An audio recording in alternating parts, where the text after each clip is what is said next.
isasama na kita sa group project kahit wala kang ginagawa para makapasa tayong lahat. Maraming salamat, Rafi, dahil naisip mo ko. Kung hindi ko matatanggap yan dahil hindi naging patas sa mga nagpagod. At kung tatanggapin ko yan, parang niloloko ko na rin ang ating guro at ang aking sarili. Tulong lang to. Walang makakalam nito.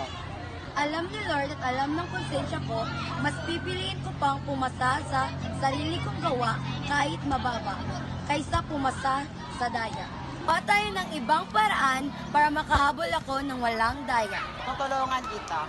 Mga gabay na tanong sa pagpapaliwanag.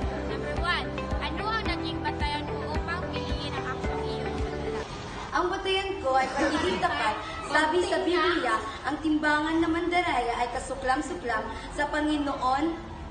Kawikaan chapter 11 verse 1, hindi tama na kunin ko yung kredito na hindi sa akin. Number 2. Gabay ng pananampalataya at konsensya. Ang pananampalataya ko sa Diyos ay nagpapaalala sa akin na nakikita niya lahat ng aking ginagawa kahit walang nakakaalam. Yung malinis na konsensya ko ang nagpapaalala sa akin na mali yung madaling daan. Mas mahalaga ang kapayapaan sa loob kaysa sa grado. Number 3. Halaga sa integridad. Ang halaga nito ay naprotektahan ko yung integridad ko bilang tao.